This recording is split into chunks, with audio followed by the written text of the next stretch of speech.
Good morning, Down Syndrome Association of Houston. This is your Executive Director, Kim Torres here, coming at you for iced tea / coffee and confidence. Interesting morning so far. Hayden was supposed to be doing this video with me today, and he is going through a little phase where he does the opposite of everything requested of him or what he wants to do in order to get away and isolate himself. So it's kind of funny. Hey, Sarah, thanks for joining. It's kind of funny that I'm hosting Coffee and Confidence while there is not much confidence going on in our household today. So we're going to switch topics from behavior because obviously I am not the expert on that today. And we are going to discuss safety.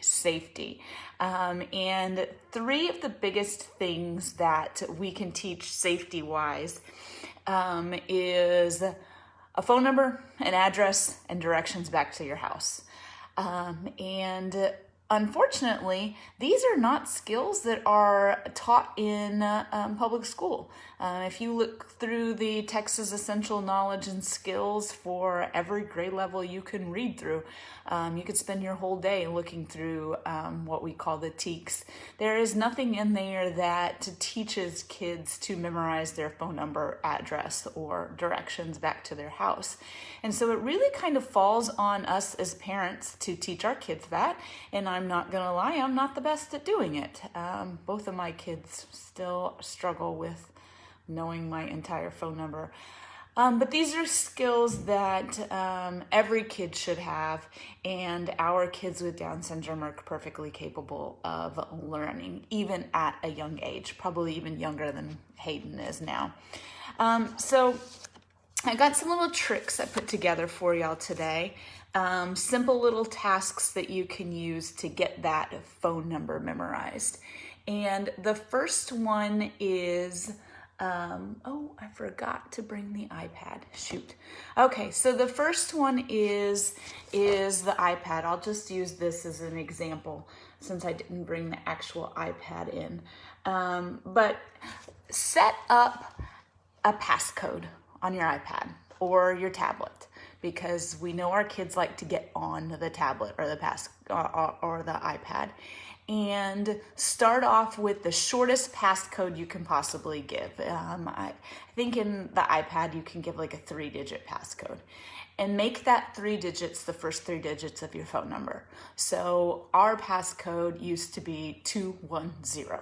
And so in order to get into the iPad, Hayden had to type in 210. Once he got good at typing in 210, then we added an 8 to it because that's the next number in my phone number. So he had to learn how to type in 2108. And we have gone to where he is on the last number of my cell phone now. And we're doing the 10-digit phone number because my cell phone number is not a local number. So he is learning the last digit, and he has to know the entire cell phone number in order to be able to get into the iPad. Very, very highly motivating for our kids that love their screen time. They're willing to learn that number very easily if it means that they have to learn it in order to unlock the iPad. Another great technique is much simpler technique to use, and I'm going to back up here a little bit so you can see a little bit of perspective here. But this is just a file folder that I've labeled Dad's phone number in words because I believe that our kids can learn to read. Sight word read anything. We just need to make sure the words are there. And then I also added in pictures. So I'd put a picture of Dad, which that is not what my husband looks like, and a picture of his cell phone. I would probably use the exact type of cell phone, so I drew a copy of an iPhone. In our case, I would put a real picture of Scott and a real picture of his iPhone so that he could realize that Dad's phone number and Dad and his phone are the same type of thing. And then same type of thing, you start off with the first number. So the first number is 2. And okay, what number is going to be back here? 2.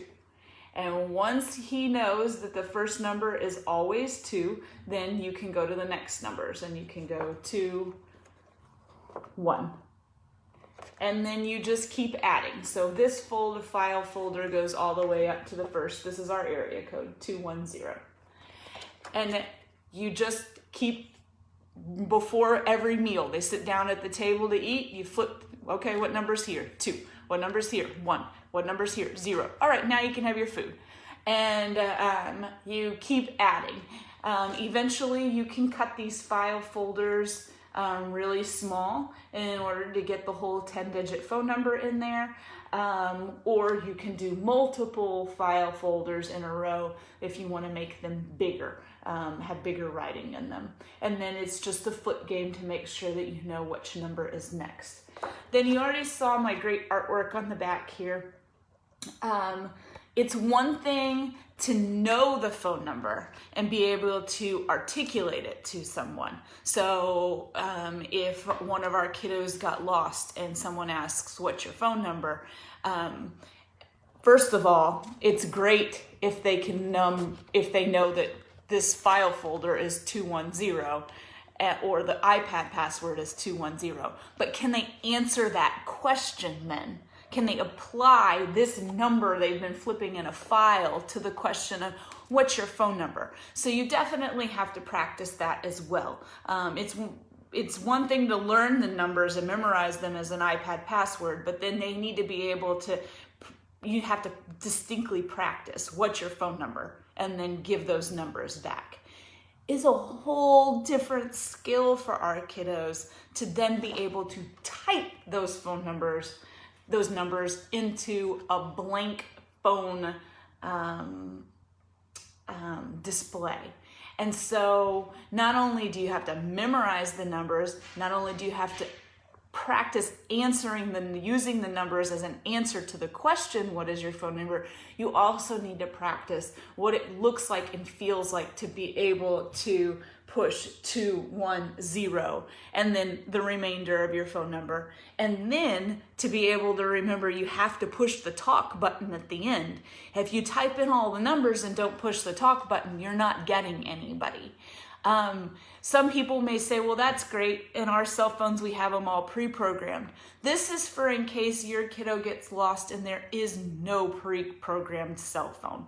We want them to be able to have those basic skills to be able to say, I remember that number my mom was insistent that I remember.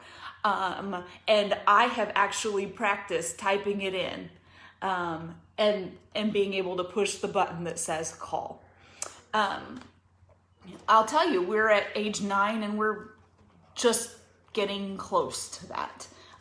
We don't practice as regularly as we should, but it is a skill that all of our kids can learn, and we in our family should probably put a little bit more effort into it. The next one I did was just a basic little sticky note game that if you wanted to do an address. So if our address was 456 was our house number, and then we lived on Main Street, Houston. I didn't do zip codes. We're not mailing anything here. We're just trying to find the house we live in. To take those sticky notes and then mix them up. And that way, then ask your kiddo to put them back in order. Maybe you just start with the house number again. And then can they put the numbers for your house in order? And again, this is going to be a little complicated because they're probably going to want to say that, you know, they go in order 4, 5, 6 because that's how numbers go in order. So you may have to, let's say your house number is actually 546. You may actually have to go out and show them next to your house numbers outside your house that, like, these numbers match this house, and this house is where we live, and you need to memorize them in this order. And then as you get further and further and further, you can throw more things in there. Main, street, Houston, and have them mix them up, and then put them back together. Then you have to go to the next step. You have to be able to teach them, distinctly teach them that question of, where do you live? And the answer is 546 Main Street, Houston. And you've got to practice that a lot. Obviously, you don't want to practice that with random strangers. You don't want them to be telling everybody where you live at, but it might be one of those things where you get your family involved. And every time grandma or grandpa calls the house, they ask your kiddo, where do you live at? And they are required to give that answer to a trusted person. The next skill we're going to talk about is finding directions to your house, and I don't have a cute little game for this one, but this one is just a matter of when you're in the car and you get close enough to your house, asking those questions of, where do we turn? Which way do I go? The playing innocent game where you're sitting at the end of your street and there's one more turn to get back to your house, and you ask your child with Down syndrome, which way do I go in order to get back to our house? And you're going to be really, really surprised on this game at how much they're actually paying attention to their car rides and how much they really know about turning left, right, left, right, left, right. Obviously, you're not going to be able to teach them the entire city of Houston, but you can definitely get them to understand the lefts and the rights within the neighborhood, even if they don't know left and right. They'll be able to look around the scenery and say, okay, I know we turn at that house. We've done a really decent job of this over the years, and now Hayden can tell you where all of our favorite places are. So he can tell you when we get close to Beltway 8 and 249 that our CrossFit gym is right over there. He just notices that that is the intersection of the highways, and we obviously go to CrossFit right here. He can do the same with HEB. He knows exactly the landmarks you need to get to in order to get to HEB. And so we want to make sure that our kids are taught those landmarks. While we would love to assume that our kids would never be dropped off at a bus stop and just left there, there's always that chance, especially for a kiddo like mine. Right, sorry, the UPS man came, so the dogs are trying to attack him from the inside. There's always that chance that that like my kiddo who rides the general ed bus is dropped off at his bus stop and I'm not there yet. Does he know which direction to walk in order to get back to our house? That's the important thing. So I hope that those were some quick little tidbits that can help you teach those important skills like phone number, address, and directions, little safety tips that help our kiddos navigate the world a little bit safer. I apologize that Hayden wasn't here to join me in a little bit of more lively demonstration instead of just Kim talking, but maybe next time he'll join in. If you have any questions, visit our website at dsah.org. Go to the comments section, send us a comment, we'll get back to you. Until next week, see you around. Bye guys.